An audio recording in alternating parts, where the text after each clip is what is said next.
Okay, Assalamualaikum dan salam sejahtera. Hari ini cikgu nak terangkan bab 15. Nak sambung balik yang hari tu kita dah belajar 15.1.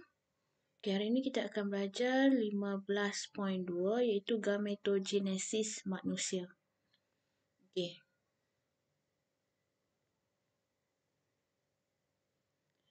Okay, ada 4 perkara yang kamu perlu tahulah dalam subtopik ni, gametogenesis manusia.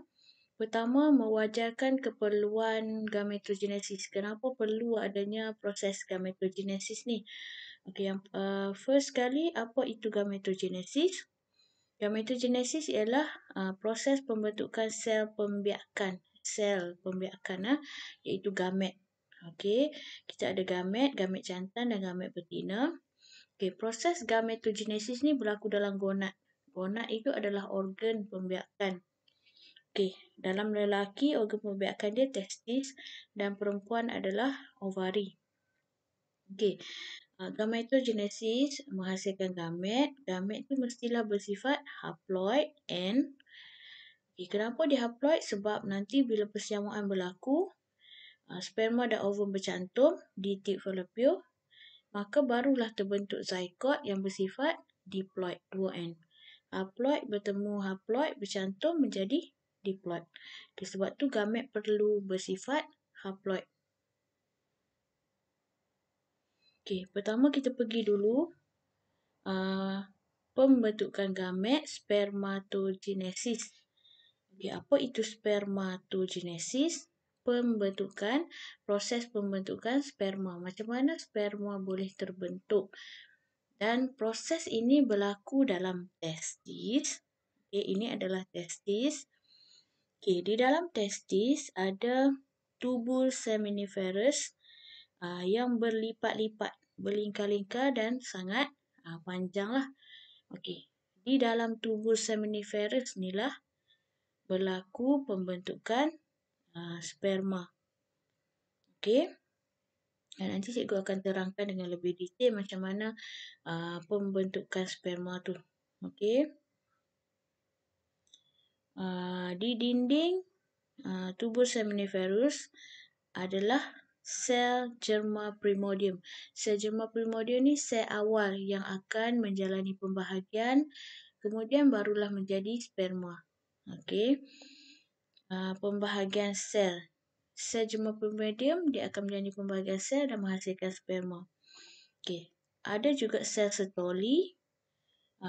Pada tubuh dia membekalkan nutrien untuk proses tersebut berlaku. Okey, kemudian bila sperma dah terhasil dalam tubul seminiferus, dia akan diangkut. Ini dah terhasil, dia akan diangkut. Kemudian dia akan masuk ke dalam epididymis. Daripada tubul seminiferus, sperma tadi akan masuk ke dalam epididymis, kemudian disalurkan ke ductus sperma atau vas deferens dan terus ke uretra dan zakar tadilah macam yang cikgu dah terang sebelum ni. Okey. Untuk proses spermatogenesis, dia dirangsang oleh hormon FSH. FSH ni dari kelenjar pituitari dan testosteron daripada testis ni lah. Okey.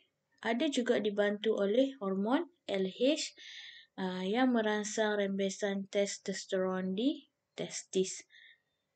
Okey, kita tengok dengan lebih detail lagi macam mana pembentukan sperma. Okey, ini gambar rajah ni lebih jelas tapi dia ada dalam bahasa Inggeris lah. Okey, ini dalam ni adalah tubul seminiferus berlingkar-lingkar dalam testis. Okey. Ini satu lingkaran tubul seminiferus, kerata rentas dia. Okay, ini kerata rentas tubul seminiferus. Bila dipotong, ni yang ada kat dalam dia, pembentukan sperma. Okey, di sini berlaku pembentukan sperma ni di dalam tubul seminiferus. Okey, kalau kamu tengok yang berwarna purple di luar ni, di dinding dia, ini adalah sel germa primordium. Okey, ini gambar yang besar sikit lah. Okey, ini sel germa primordium tadi di luar. Okey, sel germa primordium. Kemudian dia akan membahagi.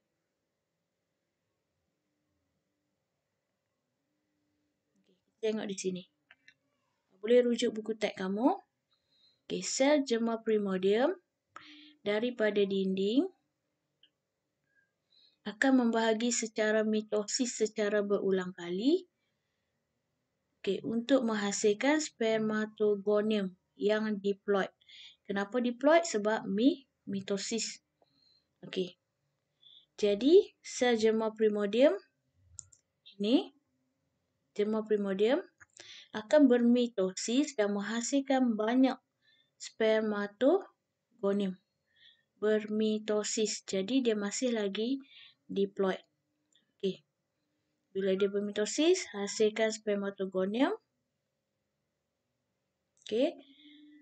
Kemudian, spermatogonium tadi akan berkembang. Ini fasa perkembangan. Tadi fasa pembahagian akan berkembang menjadi spermatosid primer. Tapi masih diploid sebab belum ada lagi meiosis. Dia hanya berkembang. Okey, dia berkembang menjadi spermatosid primer. Lebih matang lah. Okey. Kemudian spermatosid primer ni barulah menjalani meiosis untuk menghasilkan dua spermatosid sekunder yang haploid. Sekarang dia dah jadi haploid kerana meiosis. Okey, dia akan jadi dua. Meiosis ada 4 sel anak. Okey, sekarang meiosis 1 jadi 2. Meiosis 2 barulah 4. Okey, jadi spermatosid primer bermeiosis menghasilkan 2 spermatosid sekunder. Kemudian spermatosid sekunder akan menjalani meiosis 2 barulah menghasilkan 1, 2, 3, 4 spermatid. Okey, spermatid. Haploid lah. Okey. Kemudian spermatid ni akan menjalani pembezaan. Dia yang sama cuma pembezaan dia ada kepala, ada leher, ada ekor. Jadi pengkhususan ini membentuk sperma yang kita nampak lah. Iaitu ada kepala, leher dan ekor. Itulah proses spermatogenesis. Kita tengok sekali lagi. Sel germa primordium bermitosis beberapa kali menghasilkan spermatogonium. Kemudian spermatogonium melalui fasa perkembangan menghasilkan spermatosid primer. Spermatosid primer menjalani meiosis 1 menghasilkan spermatosid sekunder yang haploid. Primer diploid, sekunder haploid. Kemudian spermatosid sekunder menjalani meiosis 2 untuk menghasilkan spermatid. Okey, nampak di sini spermatid sedang membeza untuk menjadi kepala, ekor dan leher. Okey. Spermatid akan membeza menghasilkan sperma. Okey, itu saja tentang spermatogenesis. Cikgu akan terangkan selepas ini tentang oogenesis. Okey.